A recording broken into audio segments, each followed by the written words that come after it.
This is the Convergence. All right. Hey, everybody. Welcome back to part 2 of our conversation with Ryan Tregaskes from Central Business Development.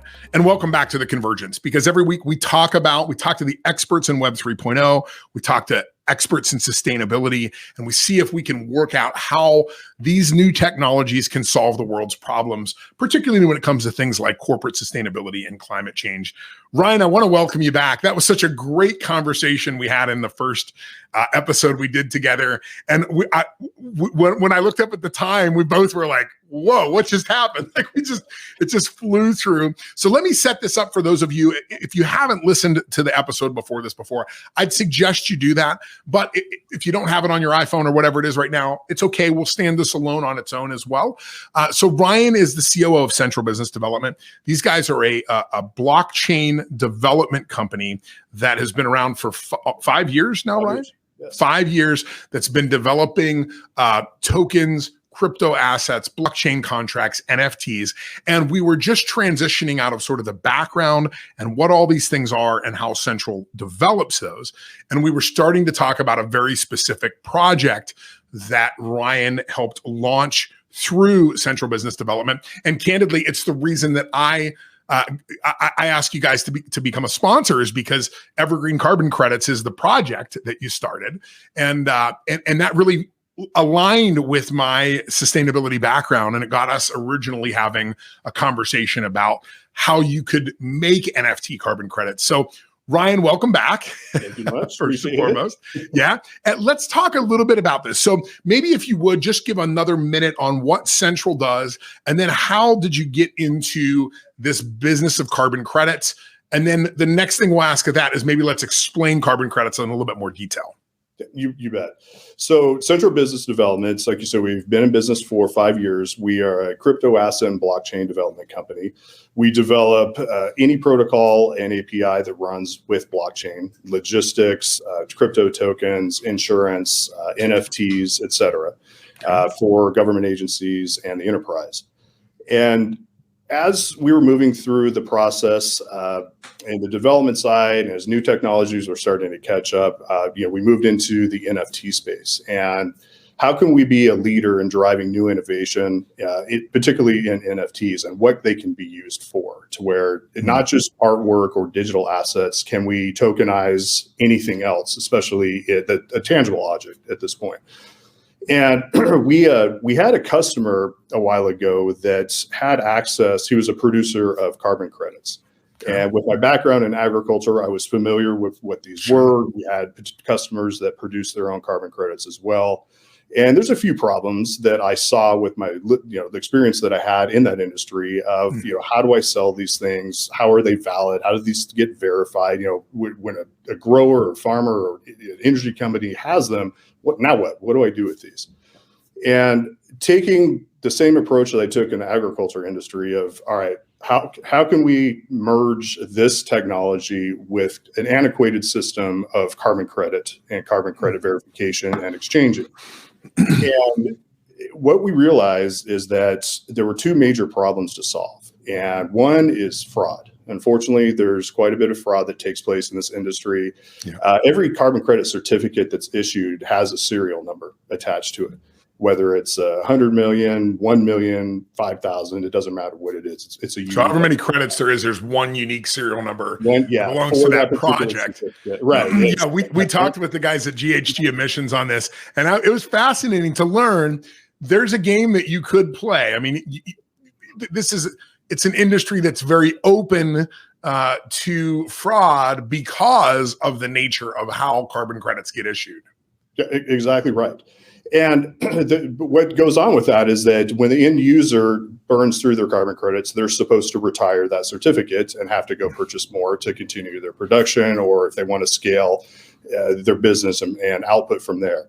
The second problem is when you receive a certificate, whether it's 1 million, 10 million, or 100 million, that particular carbon credit certificate, that serial number cannot be broken down and sold individually. So you could be talking a massive amount of money and a capital investment you'd have to come up with to buy that. So either you have to go get a loan against it or purchase the entire certificate and then try to resell what you don't use on the back end. Think about that, just to give a little clarification there. Think about if you went to buy a car, let's say you went to buy a Jeep Wrangler, and they said, unfortunately, we can only sell them in blocks of 1,000. Exactly right. And they're all under the same VIN number. But you can sell them off to other people and just give them a photocopy of the title. I mean, whoa, like nobody would be dumb enough to do that. But yet that's the way the structure of the system works. As we talked about with GHG, how the accounting firms issue these certificates. Unfortunately, it's just a problem with the way that it works. And that's been where the entry point has been for fraudsters to come in and do nefarious things.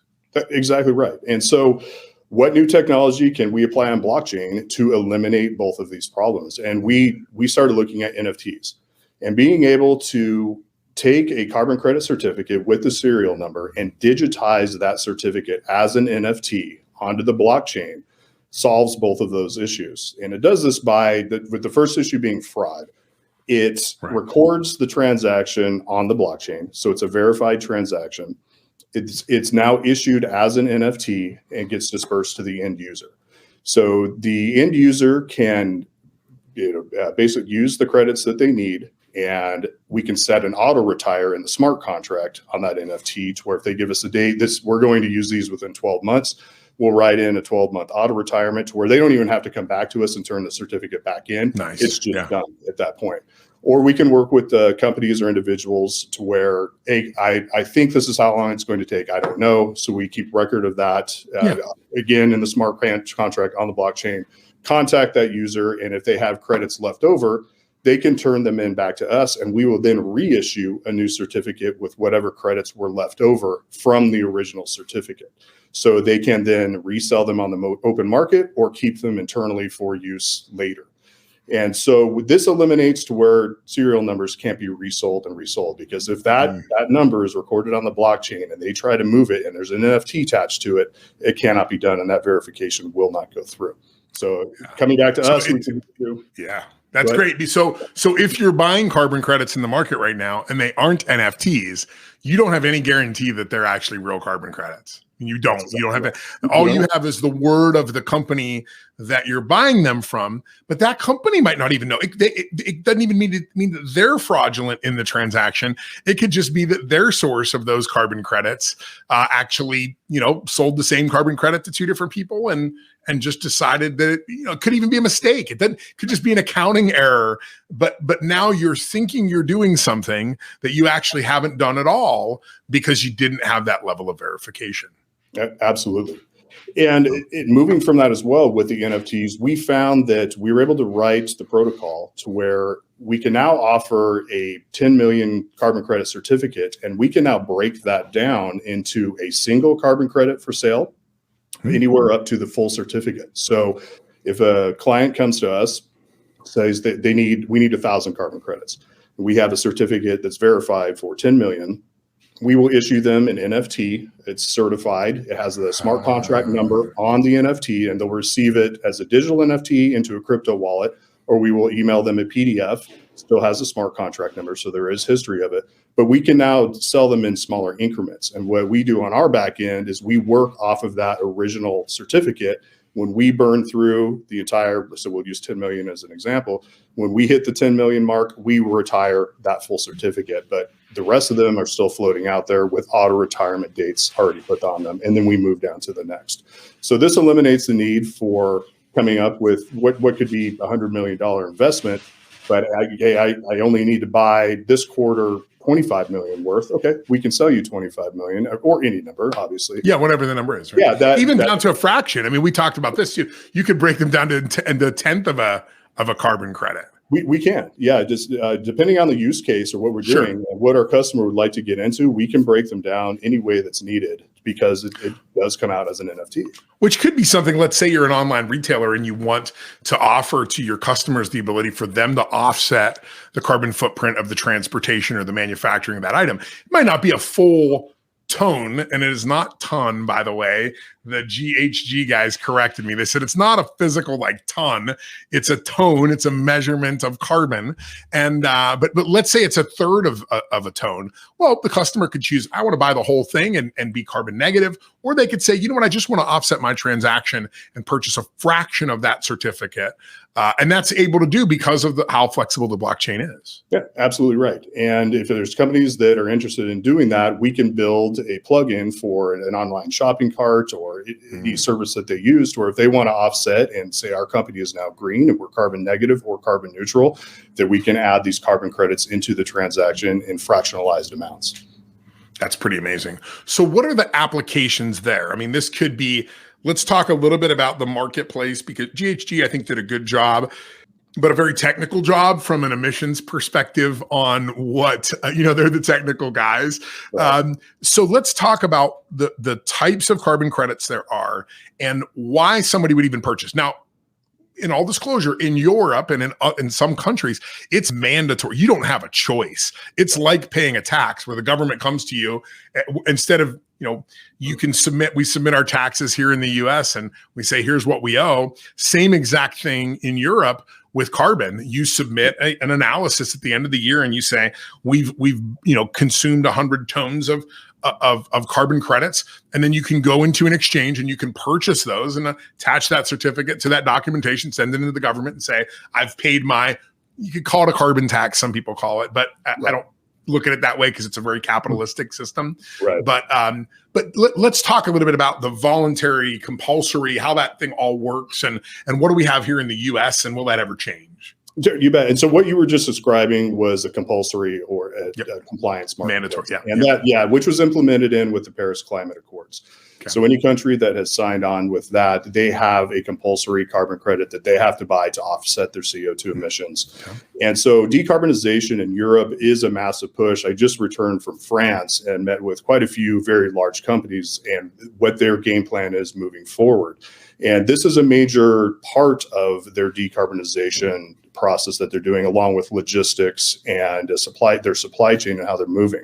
But for the restrictions that are coming down, it is completely necessary that they have this put in place. Without this key component, many companies over there would have to scale down substantially, if not be out of business.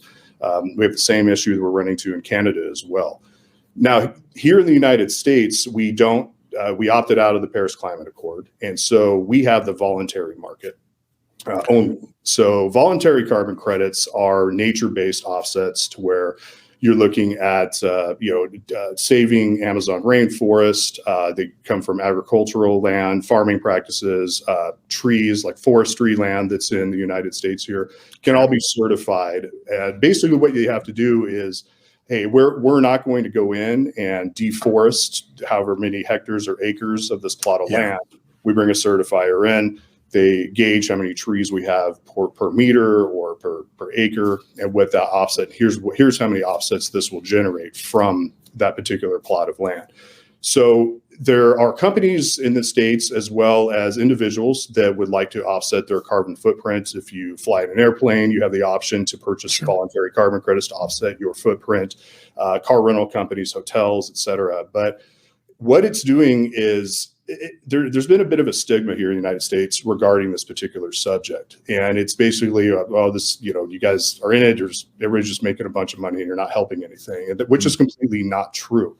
So you're having a direct impact on that project, right? The money is going directly to that project. It's going to that landowner that's, was going to clear cut this and says, you know what, instead, I'll take a carbon credit in exchange for not doing this, or somebody that's planting new trees or planting hemp as a crop, which is a really sustainable crop. So you're essentially paying somebody else to do it on your behalf, which is a pretty good capitalistic approach to things. It is. And the vast majority of the money that's paid for that carbon credit goes back to the project.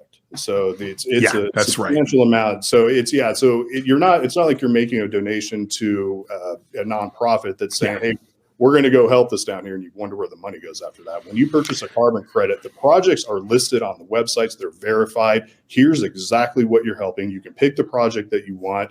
It's what area, if you're you're from, let's say, Colombia, and hey, I really want to help my home area. Well, I'm going to go purchase carbon credits from down there, because then I know it's having a direct effect on my community. Because you look at the agriculture industry, which there's projects down there that they keep ag land in production instead of deforesting it or turning into houses, et cetera.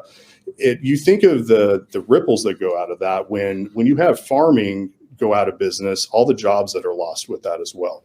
There's you have fuel, there's all the staff and the workers that are in the fields. You have supply chain that comes through that. You have processing that goes through. So if you the people that sell the food to them when they're out in the fields, and the people that provide the water and the wheelbarrows, and I mean, it's a whole, it's that sort of broken window fallacy that you think, a kid breaking a window only if, it's done good for the economy. Well, I mean, technically there's a lot of positive effect that comes from these things. That's why when you see a big factory move into a small town, people get excited, because it doesn't just create those jobs, it creates other jobs, and it sustains that area because of that. Absolutely right. And it's keeping, it does have an effect. We have reduced carbon emissions, due to that.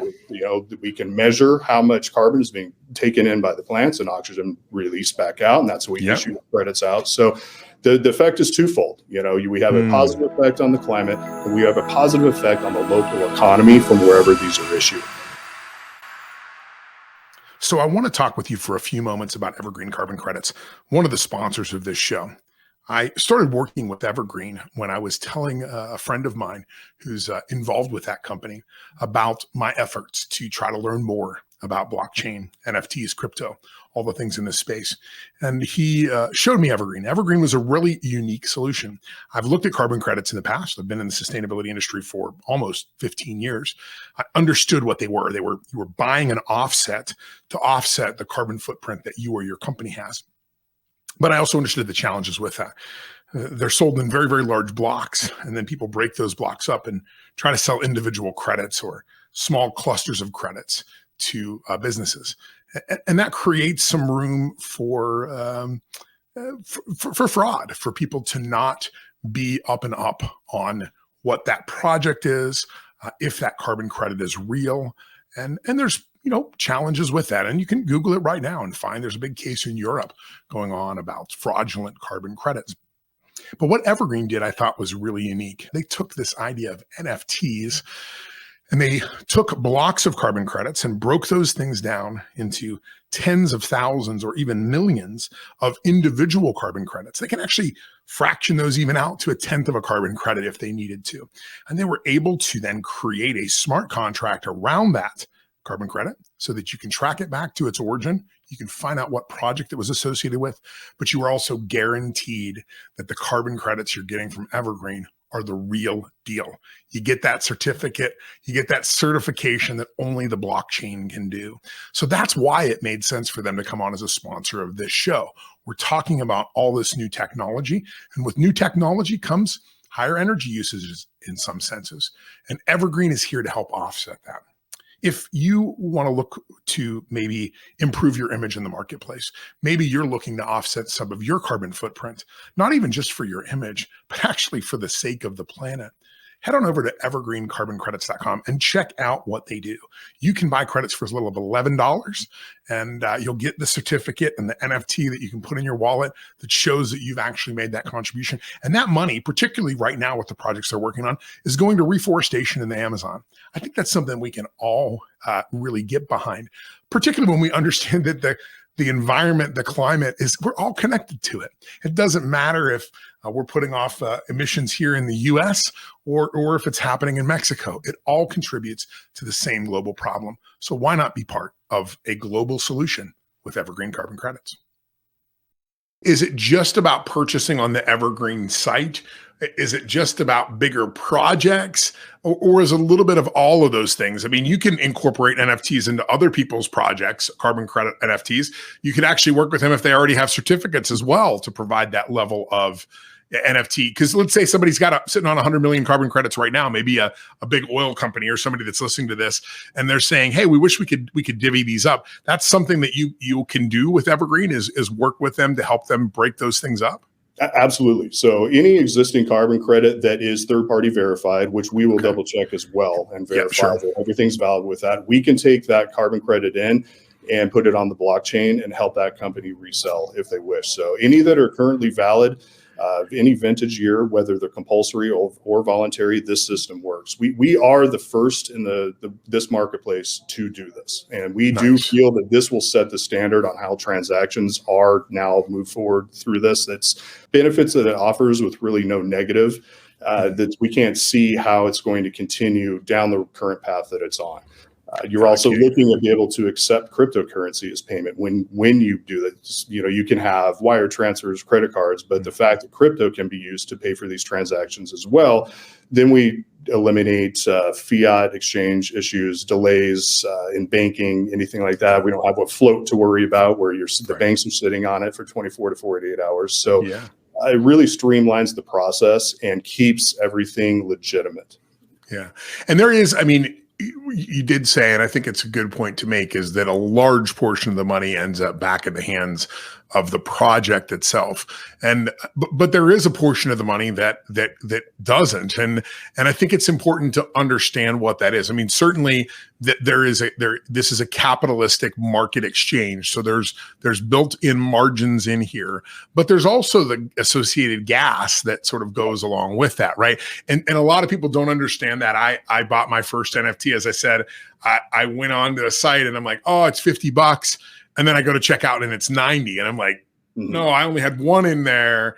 And then I'm like, oh, there's this gas fee. And it was interesting because on my wallet, it came up and said, now, do you want this transaction to be instant? If so, this is the gas. Would you like it to be done within 60 seconds? Here's the gas.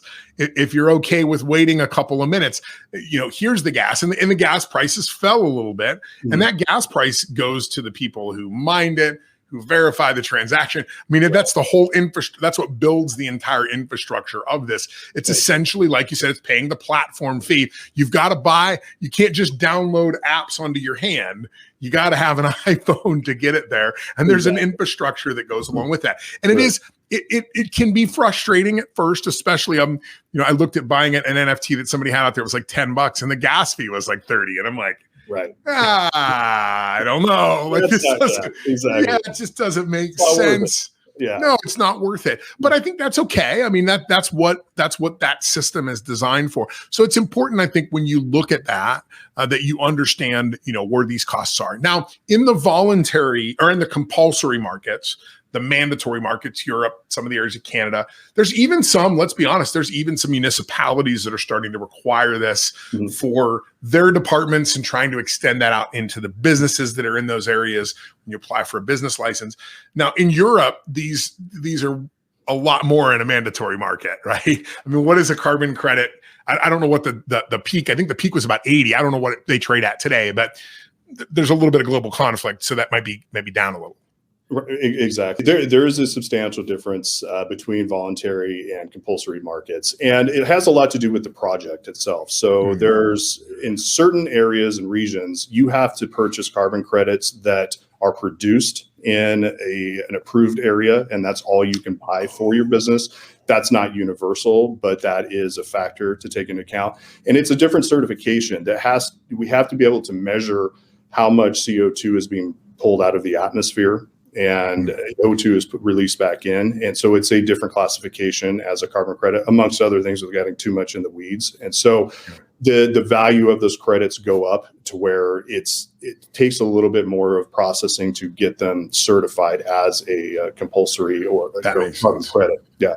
And so they're a little bit of a different product then. It's not the same product. It's not an arbitrage situation where I can buy, and Evergreen sells carbon credit NFTs for what, $11 a piece? So the voluntary credits are $10.99 a piece. Yeah. And to dive in what you were saying about the gas fees, we run everything on 3.0. So your gas fees are going to be 99 cents. So we don't have to worry about exorbitant gas fees on the Ethereum network. We did that on purpose because we realized you're selling a $10.99 product. $10.99 and you're paying $30 in gas. Spend $30 on it. Yeah. We'd rather have somebody purchase 3 carbon credits than and do some good with it instead of going to the gas fees. And moving down that road, another issue we were starting to see in the NFT space is that there's been quite a bit of blowback with crypto mining and NFTs and the amount of energy that's used to produce them. And yes. so Let's talk we about were able that. we were able to take our NFT carbon credits and merge them in with NFT artwork. And so we have our website that is an NFT marketplace, which is blueskynft.com, amongst other partners we're working with, that we incorporate carbon credits into the NFTs themselves of the artwork, and which allows for the entire website, piece of artwork, and secondary transactions to actually be carbon negative. So it eliminates the issue of, well, you guys aren't doing anything, you don't care about the environment. Well, yes, we are. We're taking a proactive approach to offset the energy use that we're doing, and we are directly benefiting a project that will help, like I said, industry and carbon emissions. Not just, hey, we're going to collect the fee and say we're doing something. It is a traceable project, and we are doing good with this. That's amazing. So, and that, I think that's a good point to make, is that in that gas fee, right, there's all of these transactional things that are occurring on the back end that require energy. So people are being paid for utilizing, for their systems that are being used in this.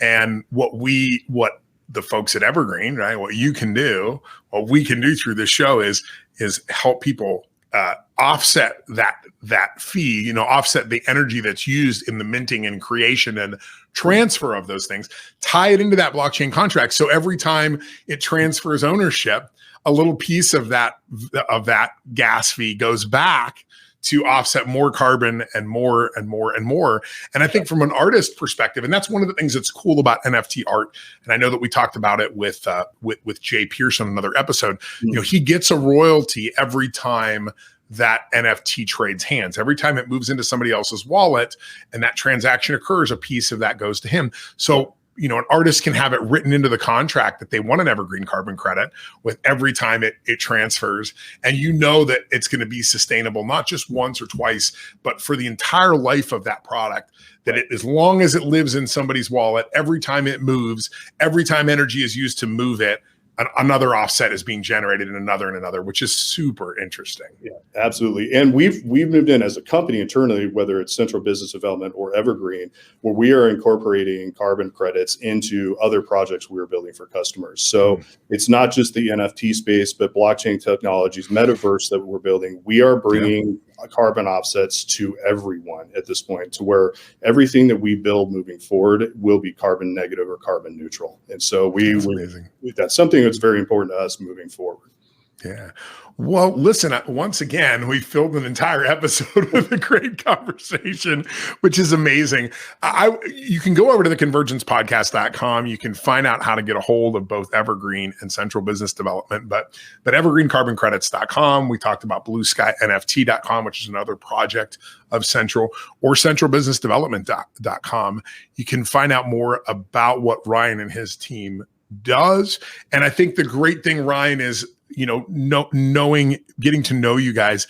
You're entrepreneurs, so it's like we can brainstorm on an idea and get a whiteboard out and come up with something that didn't exist before and execute on it relatively quickly. So, if you're a business owner or an influencer or an artist that's watching this or listening to it, and you're like, I just wonder, could I do that? This is the team to call, because they're not, they can still think outside the box, because they are entrepreneurs and come up with ideas that may be able to take your product to the next level. Absolutely. Happy to do it. Absolutely. Well, Ryan, thank you so much for joining us here on another episode, I guess, of The Convergence. All right, folks, until next time. Thanks for listening to The Convergence. If you want more information about the topics you've heard here today, reach out to us at theconvergencepodcast.com.